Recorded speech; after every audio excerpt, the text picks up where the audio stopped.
Sir, my mother has a tattoo just like yours." The waitress froze when she saw the billionaire's tattoo, the same red rose her dying mother carried on her wrist. The whiskey glass slipped from his hand, shattering against the marble floor as the whole restaurant fell silent.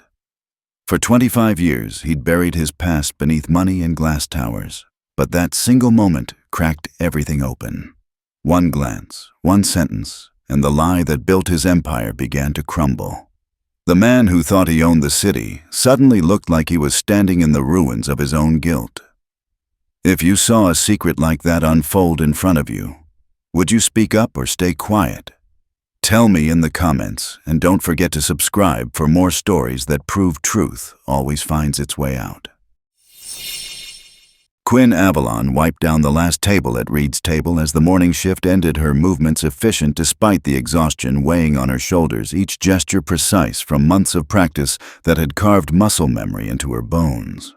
At 23, she had mastered the art of moving between worlds, from the sterile halls of community college where she was finishing her business administration degree, to the cramped apartment she shared with her mother, to the upscale restaurant where she served people whose casual dinner bills exceeded her monthly grocery budget. Yet she had learned to find dignity in excellence, taking quiet satisfaction when her professionalism earned genuine respect, rather than mere politeness.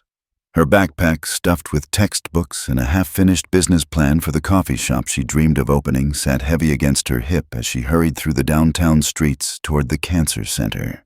The automatic doors of Mercy General Hospital whooshed open, and Quinn felt that familiar tightness in her chest, as the smell of disinfectant and something indefinably sad hit her nostrils.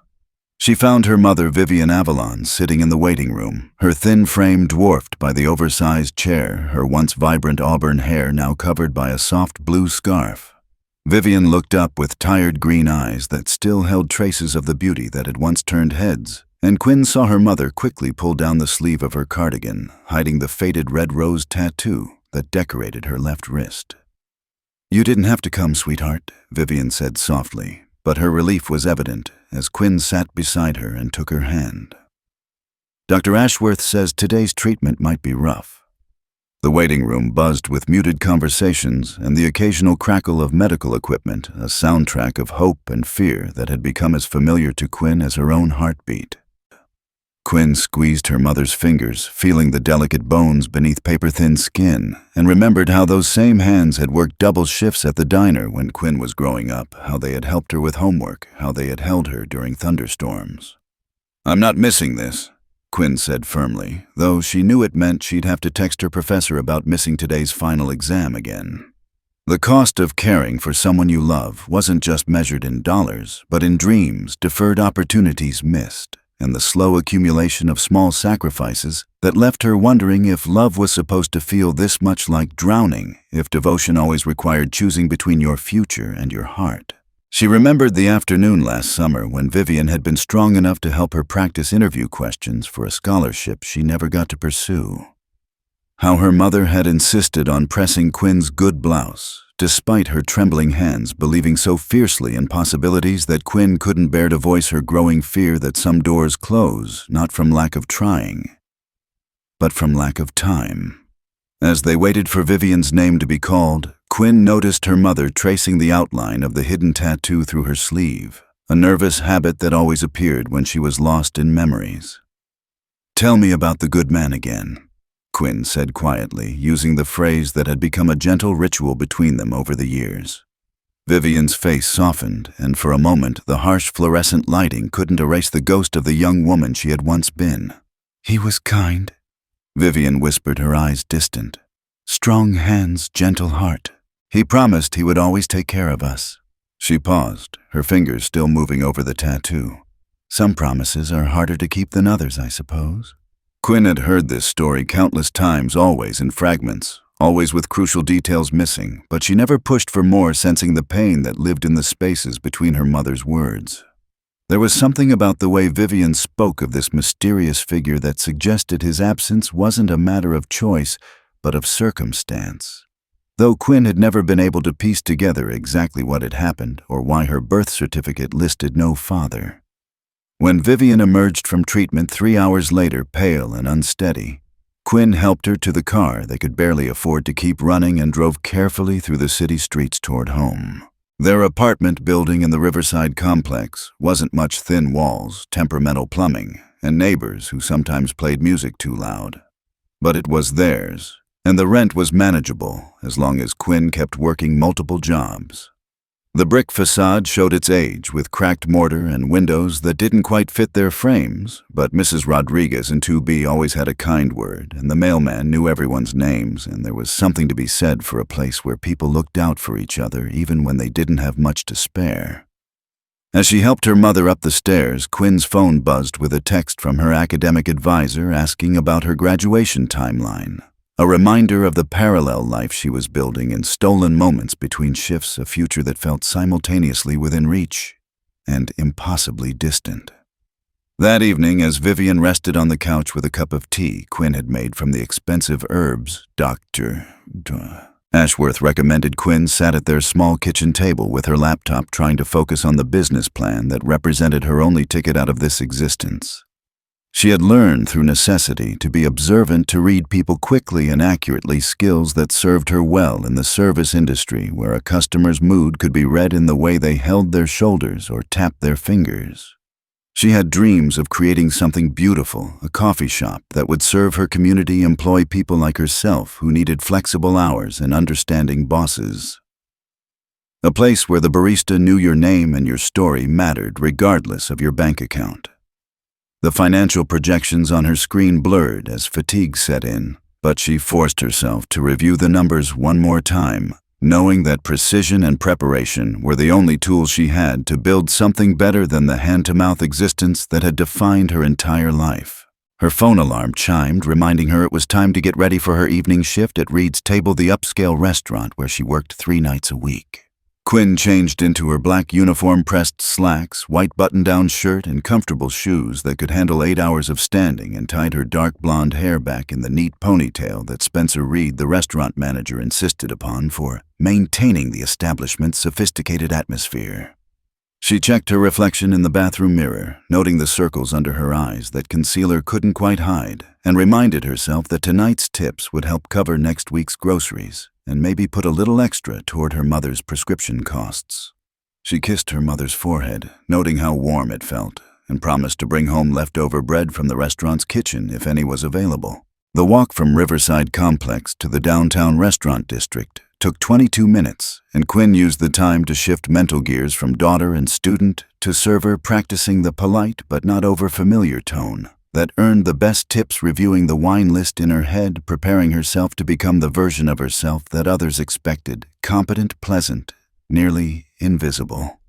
The evening air carried the scent of autumn leaves and exhaust fumes, a mixture that always reminded her of possibility and limitation existing side by side, like her own life caught between what was and what might be. She passed the gleaming storefronts of boutiques she could never afford to shop, in the art galleries where she sometimes lingered at the windows during her breaks, admiring pieces that cost more than her annual tuition. She had learned to take pride in her work, despite the emotional distance it required to find genuine satisfaction in efficiently managing her tables, in remembering a regular customer's preferred wine, in the small moments of authentic human connection that occasionally broke through the veneer of class distinction like sunlight through storm clouds. As she arrived at Reed's Table with its warm lighting and carefully curated atmosphere of understated elegance, Quinn caught her reflection in the front windows and straightened her shoulders. The restaurant's interior gleamed with polished wood and subtle brass accents, fresh flowers on every table, and the kind of quiet luxury that whispered rather than shouted its exclusivity. She might be tired, she might be worried about her mother and her own uncertain future, but she had work to do, and she would do it well. Spencer Reed barely acknowledged her as she clocked in, his attention focused on preparing for what he had mentioned would be an important business dinner in the private dining area, his usual dismissive manner suggesting that he viewed the staff as interchangeable parts in his well-oiled machine. Quinn took her section assignment, 6 tables including the VIP booth, and began her evening routine of checking place settings, polishing glasses, and mentally rehearsing the night's specials, unaware that in a few hours a simple observation about a customer's tattoo would unravel secrets that had been carefully buried for 25 years. The morning sun cast sharp shadows across the polished mahogany table of the 42nd floor boardroom where Thaddeus Blackstone sat at the head of the conference table like a king surveying his domain. At 48, he had built his real estate empire from nothing, transforming abandoned lots and forgotten neighborhoods into gleaming towers of glass and steel that redefined city skylines, each project a calculated erasure of the past that had birthed him. His charcoal suit, tailored to perfection, spoke of power that didn't need to announce itself, and his steel-gray eyes moved across the architectural plans spread before him with the cold precision of a man who had learned to see property as numbers on a spreadsheet rather than homes where people built their lives. The Riverside Complex demolition is scheduled for next month, announced his development director, Harold Chen, his voice carrying the enthusiasm of someone who saw only profit margins where others might see displacement. The City Council approved our variance request yesterday. We're looking at 18 months to completion with pre-sales already exceeding projections by 30%. Thaddeus nodded, his fingers drumming silently against the leather portfolio that contained contracts worth more than most people would see in a lifetime. Something about this particular project had been gnawing at him for weeks. The Riverside Complex sat in a part of the city he knew too well, streets he had walked as a young man when his own future had seemed as uncertain as the residents who would soon be forced to find new homes. "What about relocation assistance?" asked Margaret Winters, the company's legal counsel, her question cutting through the room's atmosphere of calculated optimism with the precision of a scalpel finding a wound. Thaddeus felt something flicker behind his carefully maintained expression, a microfracture in his composure that lasted barely a heartbeat but felt like an earthquake in his chest. Margaret's sharp eyes caught the momentary shift, though she interpreted it as concern for liability rather than recognition that her question had touched something he thought he had buried beneath decades of successful decision-making. "The standard package," Harold replied with a dismissive wave. 60 days notice, first month's rent assistance for comparable housing within the metro area. Thaddeus found himself staring out the floor-to-ceiling windows toward the eastern part of the city, where the Riverside Complex squatted like a reminder of everything he had escaped. As the meeting continued around him, Thaddeus's mind drifted to a memory he had spent 25 years trying to bury. He could see himself at 23 wearing work boots instead of Italian leather shoes, his hands calloused from construction work rather than soft from years of signing contracts. He had been nobody then, another young man from a neighborhood where hope went to die and dreams were luxuries few could afford, living in a studio apartment where the heat worked sporadically and the walls were thin enough to hear his neighbors' conversations. That version of himself felt like a character from someone else's story now, yet sometimes he could remember what it felt like to worry about paying rent, to count quarters for laundry. It was during those days that he had met Vivian, a 19-year-old art student with auburn hair that caught sunlight like fire and green eyes that seemed to see possibilities where others saw only problems. She had been working at a coffee shop near the community college where he took night classes in business administration, saving every penny to escape the cycle of poverty that had defined his childhood. Vivian had possessed a lightness that drew him like gravity, a way of finding beauty in small things, the pattern of frost on a window, the way afternoon light fell across a brick wall, the sound of rain on the fire escape outside her tiny apartment. They had been young and poor and desperately in love, sharing dreams over cheap takeout, and making plans that felt both impossible and inevitable. The memory of getting their matching tattoos still felt vivid despite the years that had passed, golden and untouchable in the way that only perfect moments could be. It had been Vivian's idea, a red rose on their left wrists, to symbolize the love that would bind them together regardless of what life threw their way. They had saved for weeks to afford the tattoo artist's fee. And Thaddeus could still remember the sharp sting of the needle, the way Vivian had held his right hand while the artist worked on his left, her fingers intertwined with his as they literally marked themselves with their commitment to each other. "Now we're connected forever," she had whispered afterward, pressing her bandaged wrist against his, and he had believed with the absolute certainty of youth that nothing in the world could separate them. The pregnancy had been unplanned but not unwelcome, at least not to Thaddeus. He had proposed immediately, clumsily in the kitchen of Vivian's apartment while she stood at the stove making scrambled eggs, the morning light streaming through windows that needed washing. She had said yes through tears of joy, and for a brief shining moment, their future had seemed clear. That clarity had lasted exactly 6 weeks until his estranged father, recently enriched by a fortunate real estate investment, had unexpectedly reached out with an offer that came wrapped in ultimatums and conditions that felt more like threats. "Choose carefully, son," his father had said during their first conversation in 5 years, his voice carrying the weight of money that Thaddeus had never known his family possessed. "This opportunity won't come again, but it comes alone." The message had been clear: the inheritance, the business connections, the chance to build something significant, all of it would disappear if Thaddeus continued down his current path. His father had done his research, knew about Vivian, knew about the pregnancy, and had made it abundantly clear that his suddenly generous offer came with expectations.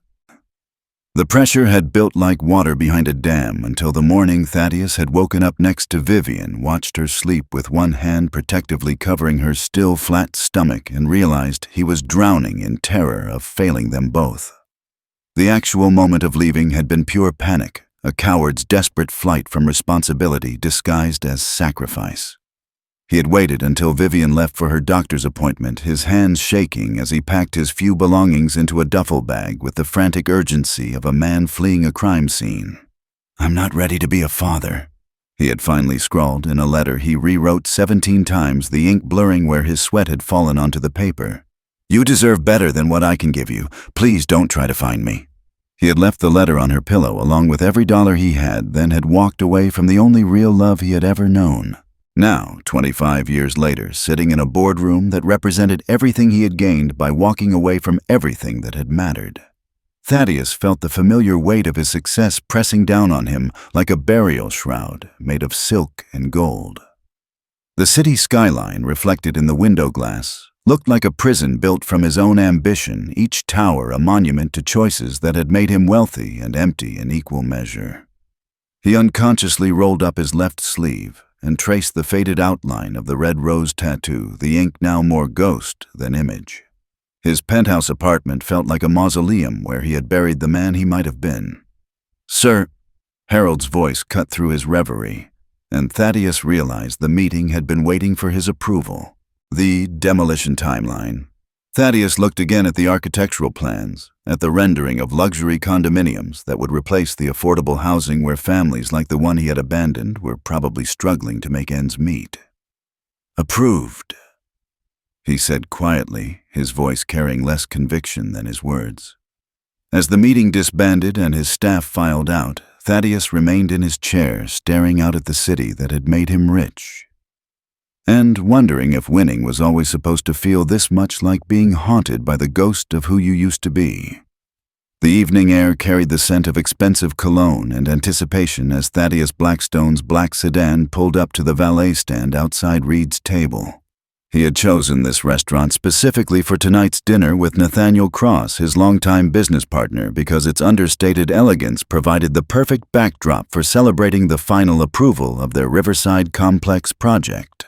The maitre d' recognized him immediately, offering the kind of deferential smile reserved for customers whose presence elevated the establishment's reputation, and guided him through the dining room toward the private VIP section where important deals were sealed over wine that cost more than most people's monthly salaries.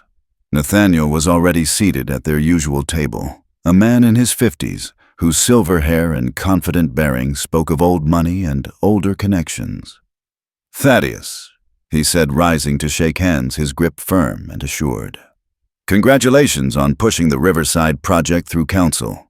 I have to admit there were moments I thought the Bleeding Hearts might actually succeed in blocking us." His laugh carried the casual cruelty of someone who had never worried about where his next meal was coming from, and Thaddeus found himself nodding along despite the uncomfortable tightness that had been building in his chest since this morning's boardroom meeting. They settled into their leather chairs, and Nathaniel immediately launched into a detailed analysis of their projected returns. His enthusiasm infectious, despite Thaddeus's inexplicable reluctance to fully embrace their success. The restaurant hummed with the quiet energy of wealth and privilege, where servers moved between tables like elegant ghosts, their black uniforms marking them as part of the choreographed machinery of service rather than individuals worthy of direct attention, while crystal stems, caught the light like scattered stars, and conversations paused just before expensive laughter rippled across the room. Thaddeus had eaten here countless times over the years, had closed deals worth millions in this very room. Yet tonight something felt different, as if he were seeing the place through new eyes that noticed the subtle hierarchy embedded in every interaction. He watched their server approach a young woman with dark blonde hair pulled back in a neat ponytail, her movements efficient and professional, despite the exhaustion that seemed to weigh on her shoulders. Quinn moved through her section with the grace that came from months of practice, balancing multiple orders in her head while keeping track of which tables needed water refills and which customers preferred their wine glasses filled to specific levels. The VIP section always made her slightly nervous, not because the work was more difficult, but because the stakes felt higher. These customers had the power to complain to management about perceived slights. And Spencer Reed had made it clear that any problems with the high-end clientele would result in immediate termination. She approached the table where two well-dressed men sat deep in conversation about profit margins and development timelines, their voices carrying the casual confidence of people who had never doubted their right to reshape the world according to their vision. "Good evening, gentlemen," Quinn said, her voice carrying the perfect balance of warmth and professionalism that she had practiced until it became second nature. "I'm Quinn, and I'll be taking care of you tonight. Can I start you off with something to drink?" The older man with silver hair barely glanced up from his phone as he ordered a bottle of wine that Quinn knew cost more than her monthly rent. But the younger man looked directly at her with an intensity that seemed oddly familiar, though she dismissed the feeling as a trick of the lighting, one of those moments when a stranger's face briefly echoes someone from a half-remembered dream. Thaddeus felt something stir in his chest as he looked up at their server, her face triggering a cascade of memories that he had spent decades trying to suppress. She couldn't be more than 23 or 24, with delicate features and a bearing that spoke of someone who had learned to find dignity in difficult circumstances, though he pushed away the uncomfortable recognition, telling himself that stress was making him see connections where none existed. "The Chateau Margaux," he managed to say, his voice rougher than intended, while Nathaniel continued his enthusiastic monologue about construction timelines and profit projections. The wine service went smoothly, Quinn's trained hands steady as she presented the bottle for Thaddeus's approval, her movements graceful despite the weight of the evening's accumulated fatigue. Nathaniel was deep into explaining their post-demolition marketing strategy, his voice carrying across the dining room with the enthusiasm of someone who saw only opportunity where others might see displacement when something unexpected happened. Thaddeus reached for his water glass, and in the process, his sleeve rode up slightly, revealing a patch of faded red ink on his left wrist that had been hidden by his expensive cufflinks. Quinn's hand froze halfway through pouring wine into Nathaniel's glass, her world tilting as recognition hit her like a physical blow, the sight of that faded red rose tattoo triggering a flood of memories, her mother's nervous habit of tracing the same image through fabric, the whispered stories of a good man who had promised to take care of them, the way Vivian's voice always turned wistful when she spoke of strong hands and gentle hearts. The bottle trembled in Quinn's grip as 23 years of questions crystallized into a single impossible moment of clarity, her mother's face vivid in her mind as she remembered all those hospital visits when Vivian would unconsciously touch her own wrist while talking about the past. "Yeah," Quinn said, her voice emerging as barely more than a whisper before she cleared her throat and tried again, louder this time, the words carrying across the dining room with a clarity that made nearby conversations pause. "Sir, my mother has a tattoo just like yours." The sentence hung in the air like a revelation, and Quinn felt the weight of her childhood pressing against this moment, the smell of hospital disinfectant, her mother's tired smile. All those nights when she had wondered about the father who existed only in fragments of memory and wishful thinking.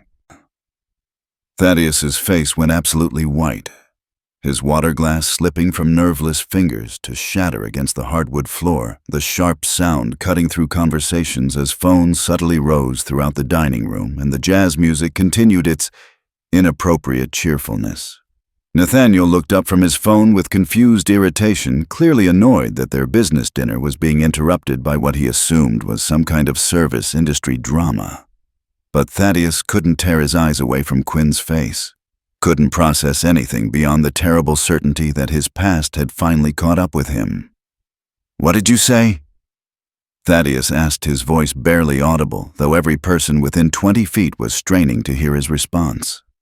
Quinn straightened her shoulders, finding strength in the dignity that her mother had taught her to carry, regardless of circumstances, and repeated her words with quiet determination. "My mother has a tattoo just like yours, a red rose, on her left wrist." She paused, watching the recognition, and something that looked like terror flash across his features. "Her name is Vivian Avalon." The silence that followed felt absolute, broken only by the distant clatter of dishes from the kitchen, while guests whispered behind raised hands and management exchanged tense glances across the room. Thaddeus pushed back from the table so violently that his chair nearly toppled, his movements sharp and panicked as he struggled to process the implications of Quinn's revelation. This couldn't be happening, not here, not now, not in front of Nathaniel and half the city's business elite, who were undoubtedly recording every word for future gossip and speculation. "You need to leave," Thaddeus said, his voice harsh with desperation, his eyes darting around the dining room at the faces turned toward them with undisguised curiosity. "Get away from our table, now!" But Quinn didn't move, couldn't move, as 23 years of questions and half-formed suspicions crystallized into certainty. This was him, the man who had promised to take care of them, the father she had never known sitting in luxury while her mother fought cancer in a charity ward. Spencer Reed materialized beside their table with the smooth efficiency of a manager who specialized in containing embarrassing situations. "I'm so sorry, gentlemen," he said, his voice carrying authority and apology in equal measure, while around them the dining room buzzed with barely contained excitement. "Quinn, you're needed in the kitchen immediately." His hand closed around her elbow, with enough pressure to make his expectations clear, but Quinn shook him off, her attention focused entirely on the man who was staring at her, as if she were a ghost, materialized from his worst nightmares. "You're him," Quinn said simply, the words carrying 23 years of wondering and hoping and imagining. "You're the good man my mother told me about." Thaddeus felt something break inside his chest, some carefully constructed wall that had been holding back decades of guilt and regret, and he knew with absolute certainty that his life had just changed forever. "Security count," Spencer Reed called toward the front of the restaurant, his patience clearly exhausted, while Nathaniel sat frozen in confused embarrassment, his phone forgotten as he tried to understand how their celebration dinner had turned into what appeared to be a public revelation of some long-buried scandal. As Quinn was escorted from the dining room, her final paycheck already being calculated by management that had no tolerance for staff who created scenes with VIP customers, she looked back once at the man whose face had gone from shock to something that looked like grief. Thaddeus remained motionless at the table, staring at the space where she had stood, while around him the restaurant slowly returned to its normal rhythm. As if the world hadn't just shifted fundamentally off its axis. But in his jacket pocket, a business card that he had unconsciously dropped while reaching for his wallet lay forgotten on the floor beside Quinn's feet. A small piece of paper that would soon become the thread she would pull to unravel the rest of his carefully constructed life. Quinn's hands shook as she unlocked the apartment door, her fingers trembling so violently around the business card that its expensive edges cut into her palm. The narrow hallway of the Riverside complex felt smaller than usual, the fluorescent light flickering overhead casting uneven shadows that seemed to mirror the chaos in her mind, while her own heartbeat thundered so loudly in her ears that she wondered if the neighbors could hear it through the thin walls. She had walked the 22 minutes home in a daze, Spencer Reed's final words echoing, "Don't bother coming back, you're fired." But the loss of her job felt insignificant compared to looking into the eyes of the father she had never known. The business card from the restaurant floor was still clutched in her palm, the embossed letters spelling out, "Thaddeus Blackstone, CEO, Blackstone Development," like a key to 23 years of unanswered questions. Vivian was asleep on the couch where Quinn had left her, curled beneath the faded quilt that had been a wedding gift to Quinn's grandmother, her breathing shallow but steady after the day's exhausting treatment. In sleep, her mother looked younger despite the toll that cancer had taken on her body, her face peaceful in a way that made Quinn's heart ache with protective love. The red rose tattoo was visible on Vivian's exposed wrist, faded and slightly distorted by time, but unmistakably identical to the one Quinn had seen on the billionaire who had stared at her with such naked terror. "Mom," Quinn whispered gently, touching her mother's shoulder. "Mom, I need to talk to you." Vivian stirred slowly, her eyes opening with the confused disorientation that sometimes followed her stronger pain medications, and Quinn felt a stab of guilt for waking her when rest was so precious. But what she had discovered felt too enormous to carry alone, and she needed answers to questions that had been building inside her since childhood.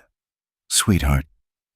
Vivian's voice was hoarse with sleep and medication, but her eyes focused on Quinn's face with the sharp attention that motherhood had taught her to summon even in her weakest moments. "You're home early. How was work?" Quinn struggled to find words that could bridge the gap between her mother's innocent question and the magnitude of what she needed to say, her mind racing with the implications while the business card seemed to burn against her palm. "Mom, I need you to tell me about him," Quinn said, her voice steadier than she felt. "About the good man, about my father." She held up the business card, watching her mother's face transform from confusion to recognition to something that looked like terror. Vivian's hand jerked instinctively toward her wrist fingers, curling protectively over her tattoo in a movement so quick and desperate that it spoke of decades spent guarding this secret. "Where did you get that?"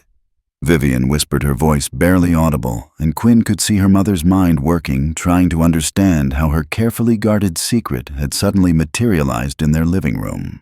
The air between them thickened with everything unsaid, 23 years of unspoken truth pressing against the walls of their small apartment. "I saw him tonight," Quinn said quietly, settling onto the coffee table so she could face her mother directly. "At the restaurant. He has the same tattoo, Mom. Exactly the same."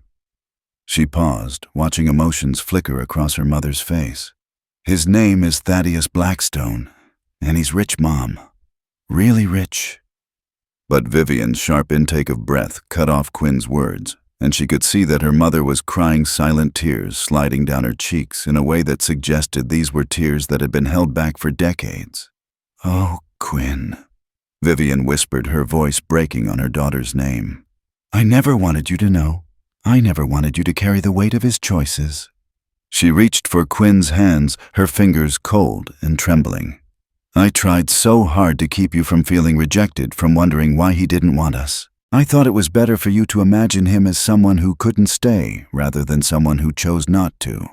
"Tell me," Quinn said simply, and the two words seemed to unlock something in her mother that had been sealed shut for 25 years. Vivian closed her eyes, and when she opened them again, Quinn could see the young woman her mother had once been, vulnerable and hopeful and desperately in love. The streetlight outside their window hummed steadily, a constant electric whisper that seemed to underscore the importance of this moment. His name was Thaddeus Blackstone. Vivian began, her voice taking on the rhythm of a story that had been rehearsed in her mind countless times but never spoken aloud. "But when I knew him, he was just Thad. He was 23, working construction during the day and taking business classes at night." The story that followed was both beautiful and heartbreaking, told in fragments that painted a picture of young love that had felt invincible despite the odds. "We got the tattoos on a Saturday in October," Vivian said, her fingers now moving tenderly across the faded rose on her wrist, the gesture transformed from protective concealment into something that looked like a caress. It was his idea, actually. He said he wanted something permanent to remind him that he had found the person he wanted to spend his life with. Quinn could hear the echo of young love in her mother's voice, the memory of a time when forever had seemed not just possible, but inevitable. "When I found out I was pregnant, he was so happy," Vivian continued, and Quinn felt her chest tighten with emotion as she imagined the father she had never known celebrating her existence before fear changed everything. "He proposed that same night right here in this kitchen. This was my apartment then, and he was here almost every evening helping me study or just talking about the future we were going to build together." But then Vivian's voice changed, taking on the hollow quality that came with remembered betrayal. "His father had money." Vivian said, the words coming slowly as if each one caused physical pain. Old money, real estate money, the kind of wealth that opens doors and builds empires. When his father learned about the pregnancy, he made Thaddeus an offer that came with an ultimatum. Full financial support, business connections, a guaranteed future, but only if he walked away from us completely. Quinn felt something cold settle in her stomach as she began to understand the choice her father had faced. He fought it at first, Vivian said, and Quinn could hear the desperate hope that had once lived in her mother's voice. He told me we didn't need his father's money, that we could make it on our own, that love was enough. But Quinn could see in her mother's eyes how that story ended. But the pressure got to him. Vivian continued, her voice barely above a whisper. The reality of what it would mean to raise a child on his income, the mounting medical bills, the fear that he wouldn't be able to provide for us the way he thought we deserved. She looked directly at Quinn, her eyes filled with a pain that had never fully healed. He left 3 days before you were born, sweetheart. Left a letter saying he wasn't ready to be a father, that we deserved better than what he could give us. Time seemed to hold its breath. In the aftermath of her mother's confession, the only sound, the distant hum of traffic and the soft ticking of the kitchen clock. She thought of all the times she had wondered about her father, had created elaborate fantasies about who he might be, and none of those imaginings had come close to the reality of deliberate choice. Quinn pulled out her phone, her hands trembling as she opened the browser and typed Thaddeus Blackstone into the search bar. The results were overwhelming: news articles about real estate deals, charity galas, business profiles that described his empire in numbers that made Quinn's head spin. But what made Quinn's blood run cold was the next article she found. Riverside Complex Demolition Approved, read the headline, and Quinn felt her vision tunnel as she stared at the photo of their building reflected in her phone's screen, the image wavering slightly as her grip loosened and the device nearly slipped from her suddenly nerveless fingers. "Mom," Quinn said, her voice shaking with rage. "He's the one tearing down our home. He's the one forcing us to move." The cruelty was almost too much to comprehend. Her father, who had abandoned them to poverty, was now using his wealth to displace them once again. Vivian stared at the phone screen, her face cycling through shock, hurt, and finally a kind of grim resignation. "All these years," she said quietly, "I told myself that he had probably thought about us, wondered how we were doing, maybe even regretted his choice." She looked up at Quinn, her eyes bright with tears. "I never imagined that he knew exactly where we were and chose to do nothing about it." Quinn stood up abruptly, pacing the small space of their living room as anger and determination warred in her chest. "Well, he's going to do something about it now," she said, her voice carrying a strength that surprised them both. "He owes us, Mom. He owes us 23 years of missed birthdays and Christmas mornings, 23 years of watching his daughter wonder why she wasn't worth staying for." She stopped pacing and looked directly at her mother. "I'm going to confront him. I'm going to make him face what he did to us." Vivian reached for her daughter's hand, her grip surprisingly strong despite her illness.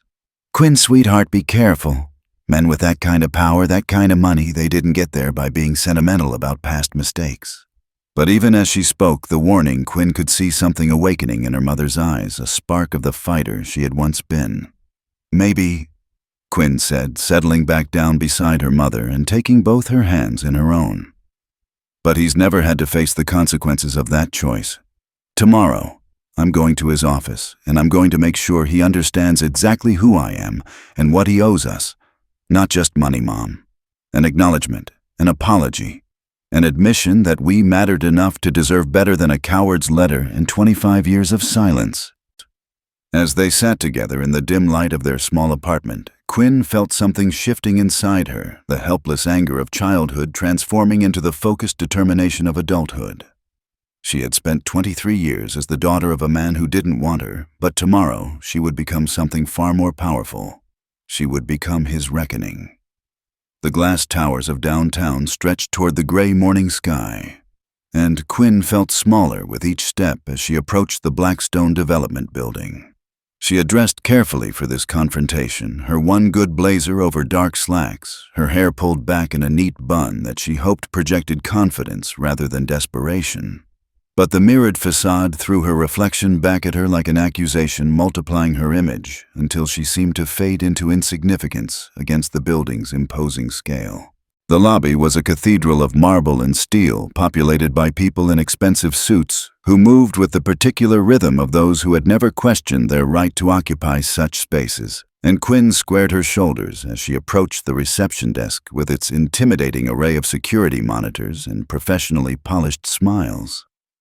"I'm here to see Thaddeus Blackstone," Quinn said to the receptionist, a woman whose manicured perfection seemed to have been designed specifically to make visitors feel inadequate. "I don't have an appointment, but this is a personal matter. Tell him Quinn Avalon is here to discuss something that happened 25 years ago."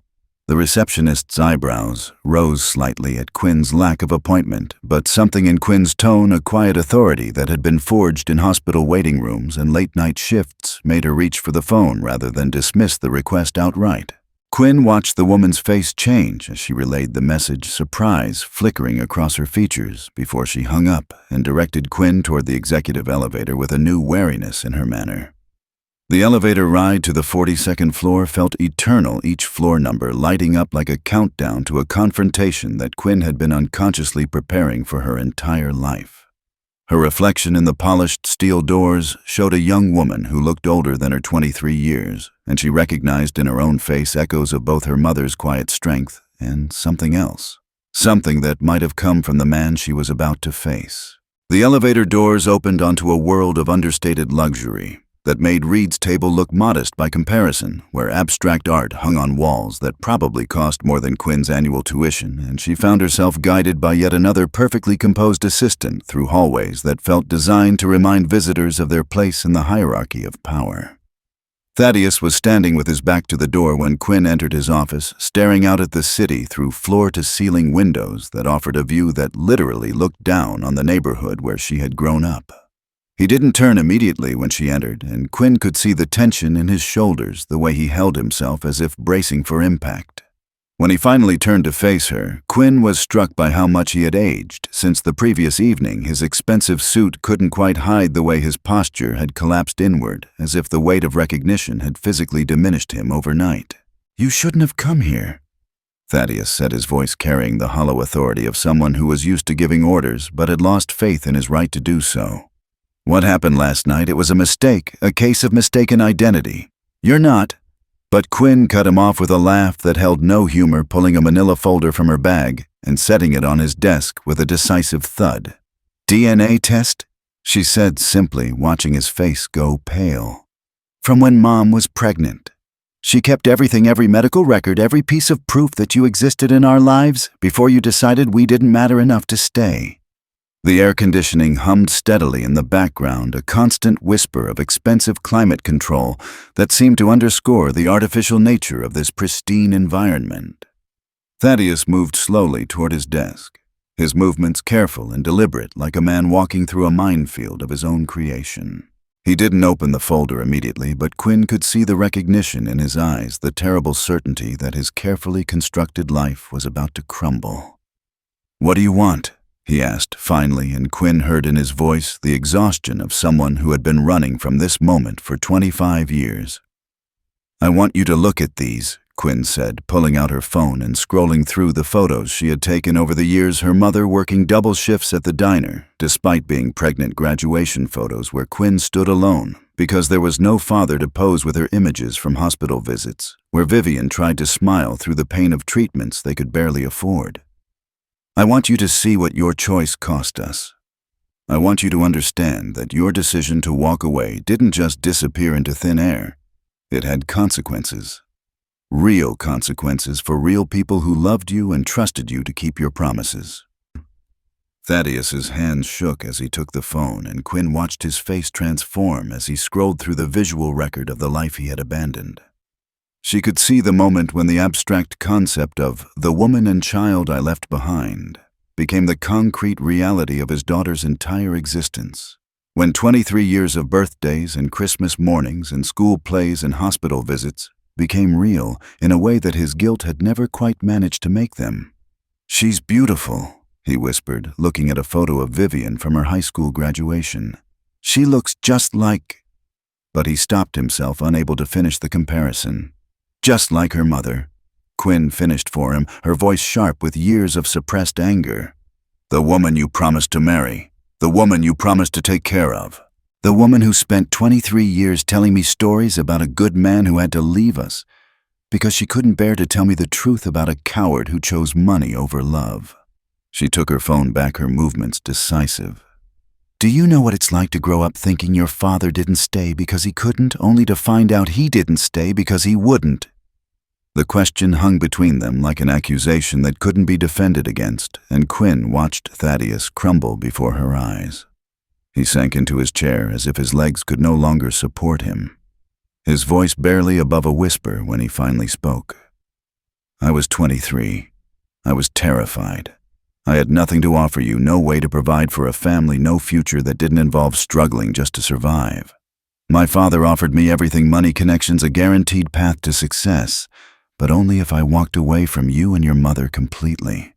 So you chose success over family. Quinn said, her voice flat with disappointment. You chose comfort over love. You chose yourself over the people who needed you most. She leaned forward, her hands flat on his desk. And now you want me to feel sorry for you because you were scared. Because it was hard. Do you think it wasn't hard for my mother to raise a child alone? Do you think it wasn't scary for her to face cancer treatments without anyone to hold her hand?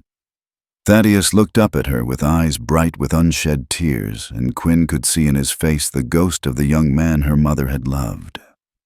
I followed you, he said quietly, the words emerging like a confession. I hired investigators to check on you and your mother to make sure you were safe. Every scholarship you received, every time your mother's medical bills got mysteriously reduced, that was me.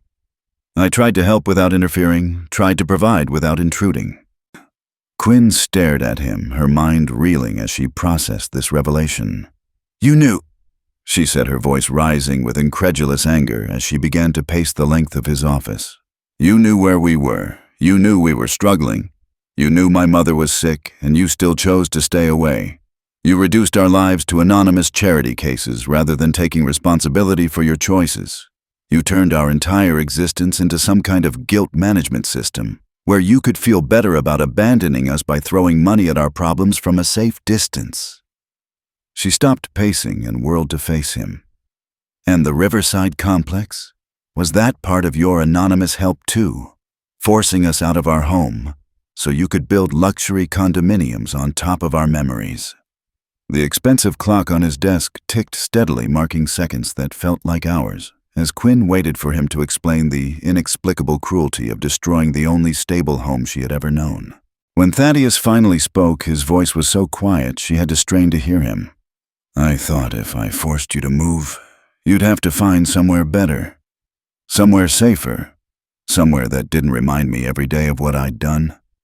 He paused, his voice thick with self-loathing. I convinced myself I was helping you by making it impossible for you to stay in a place where I knew you were suffering. Quinn turned from the window to stare at him, and she could feel something breaking inside her chest, her last hope that there might be some explanation that would make sense of 23 years of abandonment. You are unbelievable, she said, her voice shaking with disbelief. You destroyed our home to make yourself feel better about abandoning us. You convinced yourself that anonymous checks were the same thing as being a father, that paying for things from a distance was the same thing as being present for the people who loved you. What do you want from me? Thaddeus asked, desperation clear in his voice. I can't change what I did. I can't go back and make different choices. I can't undo 23 years of... But Quinn cut him off, her voice carrying an authority that filled the vast space of his office. I want you to come with me to the hospital, she said, watching his face go pale. I want you to look my mother in the eye and apologize for abandoning her when she needed you most. I want you to acknowledge what your choices cost us, not with money or anonymous donations, but with words. Real words spoken to her face in front of witnesses who can confirm that you finally took responsibility for what you did. She paused, letting the weight of her demand settle between them. And if you refuse, I'll make sure everyone knows who you really are. Every business partner, every social connection, every person who thinks you are some kind of success story will learn that you built your empire on the foundation of abandoning a pregnant woman and the child she carried. The cancer ward at Mercy General Hospital felt different with Thaddeus Blackstone walking beside her, Quinn thought, as they made their way through the familiar hallways. She could feel the weight of curious stares from nurses and patients who recognized the expensive cut of his suit, the particular bearing that marked him as someone who belonged in boardrooms rather than hospitals. And she found a grim satisfaction in watching him navigate a world where money couldn't buy comfort or certainty. He had been silent during the 20-minute drive from his office, staring out the window of his chauffeur-driven sedan as they passed through neighborhoods that grew progressively less affluent, and Quinn had seen something like recognition flicker across his face when they reached the Riverside complex, not just the building he was planning to demolish, but the place where his daughter had grown up without him. Vivian was sitting in the oncology waiting room when they arrived, her thin frame dwarfed by the institutional furniture, her headscarf slightly askew in a way that suggested she had been running her hands through what remained of her hair, a nervous habit that Quinn recognized as a sign of anxiety. She looked up when she heard footsteps approaching, and Quinn watched her mother's face cycle through confusion, recognition, and something that looked like terror, as she registered the man walking beside her daughter. 25 years seemed to collapse in an instant, and Quinn could see both the young woman her mother had been and the middle-aged man her father had become, struggling to reconcile the past with the present. "Vivian." Thaddeus said, his voice barely above a whisper, and Quinn realized this was the first time he had spoken her mother's name aloud in 25 years. Vivian's hand moved instinctively to her throat, then to her wrist where the faded rose tattoo lay hidden beneath her cardigan, and Quinn could see her mother fighting against the impulse to run. The waiting room buzzed with the usual mix of hope and anxiety that characterized all cancer wards, but around their small triangle of reunion, the air felt charged with the weight of everything that had been left unsaid for nearly a quarter of a century. "You came," Vivian said finally. And Quinn heard in her mother's voice both surprise and something that might have been relief. She had been uncertain about Quinn's plan to force this confrontation, worried that it would cause more pain than healing. But now that Thaddeus was standing before her, Quinn could see something in her mother's posture that suggested she had been waiting for this moment longer than she had admitted even to herself. Dr. Penelope Ashworth appeared at Vivian's side, her professional demeanor shifting slightly as she took in the unexpected presence of a man whose face she recognized from newspaper business sections. "Mrs. Avalon," Dr. Ashworth said, her voice carrying the particular blend of compassion and authority that Quinn had come to associate with the best of Vivian's medical team. "Are you ready for today's consultation? I see you have visitors." Quinn could tell that the doctor was assessing the situation with the sharp attention of someone trained to recognize stress and emotional disturbance in her patients, and she stepped forward to provide the explanation that would make this unprecedented scene comprehensible. "Dr. Ashworth, this is Thaddeus Blackstone," Quinn said, watching the doctor's eyebrows rise slightly at the name that carried weight even in medical circles. "He's my father. He's here to discuss my mother's treatment and to address some family matters that have been unresolved for a long time."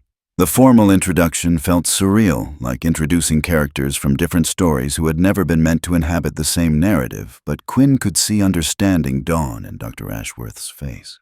Thaddeus stepped forward, and Quinn watched him struggle with the mechanics of a conversation he had never learned how to have. "Doc Ashworth," he said, his voice carrying the particular note of authority that came naturally to someone accustomed to being the most powerful person in any room. "I understand that Vivian has been receiving treatment here for some time. I'd like to discuss transferring her care to a more specialized facility somewhere with access to experimental treatments and the latest technology." Quinn felt her chest tighten with a mixture of hope and anger as she realized he was trying to solve their problems with money. "Thad," Vivian said softly, and the nickname seemed to surprise him, as if he had forgotten that there had once been a time when someone had loved him enough to create a gentler version of his name. "That's not what I need from you." She struggled to her feet, Dr. Ashworth, moving quickly to steady her, and Quinn realized this was the first time her mother had stood in Thaddeus's presence since the day he had walked out of their lives. She drew a slow breath, her gaze steady on his face. "I don't need you to fix me with money. I need you to acknowledge what happened. I need you to say it out loud." Medical equipment beeped softly in the distance, and somewhere down the hall a family was having a quiet conversation about treatment options. But around their small circle, the world seemed to hold its breath, as Quinn watched Thaddeus wrestle with words that he had never allowed himself to speak. Dr. Ashworth looked between the three of them, with the practiced assessment of someone who had witnessed countless family reconciliations and ruptures. "I'm sorry," Thaddeus said, finally the words emerging with difficulty, but Vivian shook her head, and Quinn could see that her mother needed more than a generic apology, needed him to name specifically what he was apologizing for. "For what?" Vivian asked, her voice gentle but insistent. "What are you sorry for, Thad?" Quinn watched her father's face crumble as he was forced to articulate the choices that had defined all their lives. "I'm sorry for leaving you when you needed me most, for choosing money over love, for choosing security over family, for convincing myself that abandoning you was somehow a noble sacrifice rather than an act of cowardice." Thaddeus said, his voice breaking on words that had been locked inside him for 25 years, tears streaming down his face as Quinn saw in his breakdown the young man her mother had loved. "I'm sorry for missing Quinn's birth, for missing her first steps, and her first words, and every birthday and Christmas and school play that marked her growing up without a father. I'm sorry for letting you face cancer alone, for watching from a distance while you struggled with treatments and bills and the terror of leaving your daughter without anyone to take care of her." He turned to Quinn, his eyes bright with tears. "And I'm sorry for making you grow up thinking you weren't worth choosing, when the truth is that leaving you was the biggest mistake of my life." Dr. Ashworth had tears in her eyes as she watched this reconciliation unfold in her waiting room. "Mr. Blackstone," the doctor said quietly, "I think it would be beneficial for all of you if we could discuss Mrs. Avalon's treatment in a more private setting. There are indeed newer therapies available, and if cost is not a factor, we could explore options that might not otherwise be accessible." Quinn felt something shift in her chest as she watched her mother and father navigate the complicated territory between forgiveness and accountability. "There's something else," she said, pulling out her phone and showing them both the article about the Riverside complex demolition. "Our home. You're tearing down our home to build luxury condominiums." She watched Thaddeus's face change as he realized the full scope of the harm his choices had caused. "I'll cancel the project," Thaddeus said immediately. "I'll convert the building into affordable housing, renovate the units, create a community center." But Quinn shook her head, recognizing that this, too, was an attempt to solve emotional problems with financial solutions. "That's not enough," she said, her voice carrying a quiet authority. "I want you to create something bigger. A foundation that helps single mothers and their children, that provides support for families facing medical crises, that ensures other people don't have to go through what we went through. I want to work for that foundation. I want to help run it." Quinn watched understanding dawn in his eyes, saw his shoulders lower slightly, as if he were finally setting down a burden he had carried for decades. Vivian reached for Quinn's hand, her grip surprisingly strong despite her illness, and Quinn could see in her mother's face a pride that had nothing to do with money or social status. "That sounds perfect," Vivian said, her voice carrying a warmth that Quinn hadn't heard in months. "It sounds like something that could honor what we've been through while helping other people avoid the same pain." Dr. Ashworth cleared her throat gently, drawing their attention back to the medical realities that had brought them to this place. "Mrs. Avalon, if we're going to explore additional treatment options, we should schedule a comprehensive consultation as soon as possible." Quinn could hear in the doctor's voice both professional optimism and genuine hope. As they left the hospital together, three people who had been shaped by abandonment and choice, by love and betrayal. Quinn felt something she hadn't experienced since childhood, the possibility that her family might actually have a future together. The afternoon light filtered through the hospital's glass doors, casting long shadows across the parking lot, and Quinn could hear the distant sound of traffic mixing with the quiet conversations of other families beginning or ending their own journeys through crisis. And hope. It wouldn't be simple, and it wouldn't erase 25 years of damage. But it was a beginning. And sometimes, Quinn thought as she watched her parents navigate the careful choreography of reconnection, a beginning was enough to build something beautiful from the ruins of what had been lost. Soft daylight spilled across the polished conference table where Quinn sat beside her father, reviewing the documents that would transform their private reconciliation into public accountability. 3 weeks had passed since their confrontation in his office, 3 weeks during which Vivian had begun a new treatment protocol at the premier cancer center downtown. And Quinn had found herself navigating the strange territory of having a father who was trying to make up for 25 years of absence. The foundation paperwork spread before them represented more than legal documents. They were the blueprint for turning pain into purpose. The Vivian Foundation, Quinn said, testing the sound of her mother's name, transformed into something that could help strangers. I want the mission statement to be clear. This isn't charity, this is about acknowledging that when people with power make selfish choices, it has real consequences for real families. She looked up at Thaddeus, who was studying the organizational charts with the same intensity he had once brought to real estate deals, and she could see him learning to channel his business acumen toward something that might actually matter. Margaret Winters, the legal counsel who had witnessed Thaddeus's transformation, cleared her throat gently. The board structure you've outlined is quite progressive. Having the foundation governed primarily by people who have experienced the problems it's designed to address, that's not how most philanthropic organizations operate. Quinn nodded, feeling satisfaction that had nothing to do with approval and everything to do with knowing they were building something that could actually make a difference. The intercom buzzed, and Thaddeus's assistant announced a call from Channel 7 News, asking about rumors of a major announcement regarding the Riverside complex. Put them through, Thaddeus said, then looked at Quinn with an expression she was still learning to read, part fear, part determination. Are you ready for this? Once we go public, there's no controlling how people react. Quinn thought of her mother, whose latest scans showed improvement, and she knew that whatever judgment the world might pass on their story, it couldn't be worse than the silence they had lived with for 25 years now. The phone conversation was brief. Thaddeus agreeing to a press conference that afternoon at the Riverside complex itself. The drive there felt surreal, Quinn sitting in the back seat as they made their way through the neighborhoods that had shaped her entire life. The building looked different somehow, as if the knowledge of what it would become had already begun to transform its tired brick facade into something that held promise. A small crowd had gathered by the time they arrived, residents who had been dreading eviction notices, local news crews, and business reporters.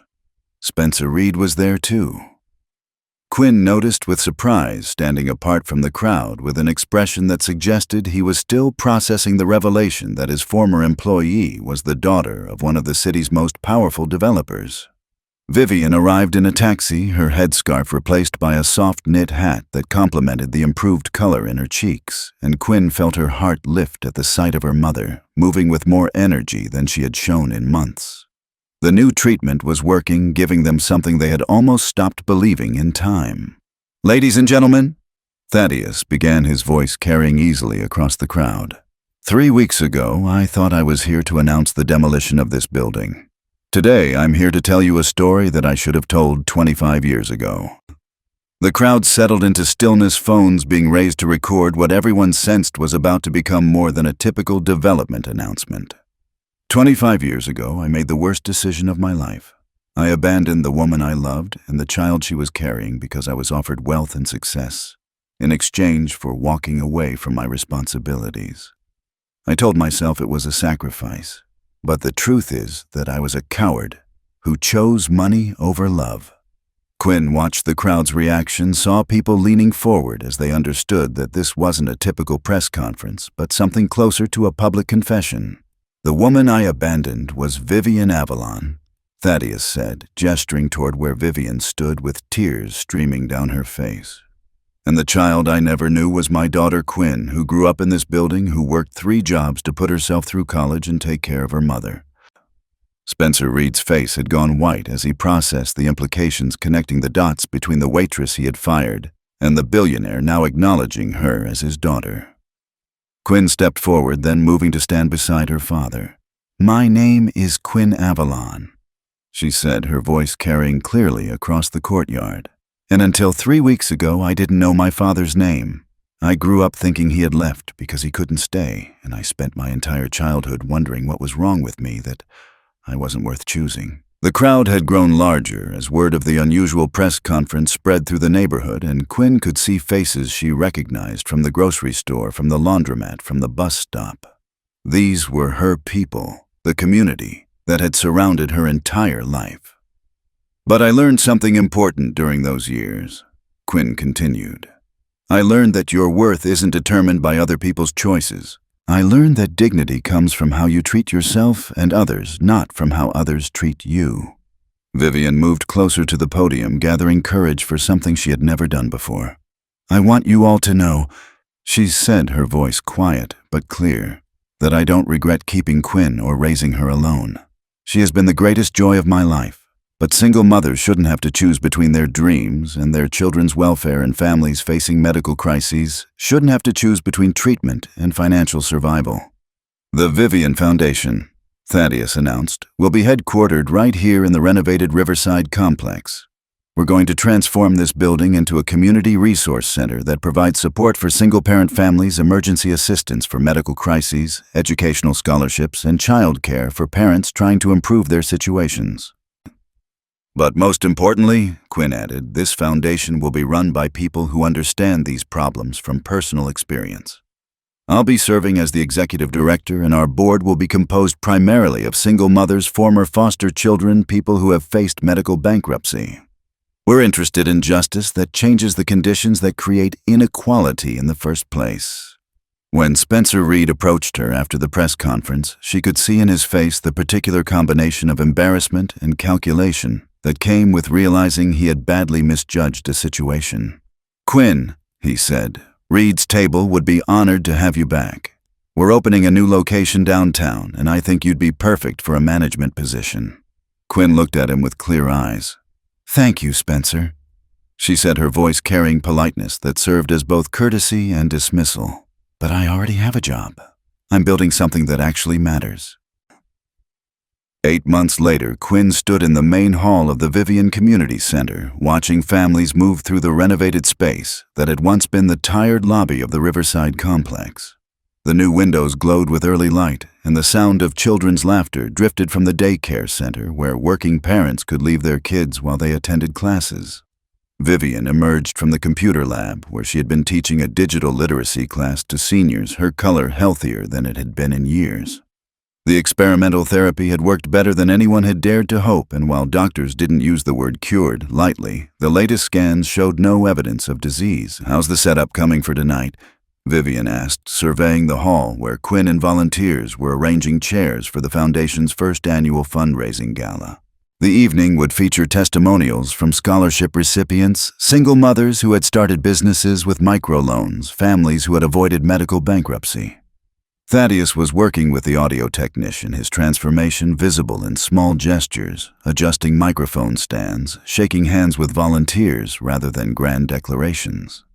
Dr. Ashworth arrived as they were finishing preparations, her presence a reminder of how many people had played a role in their healing.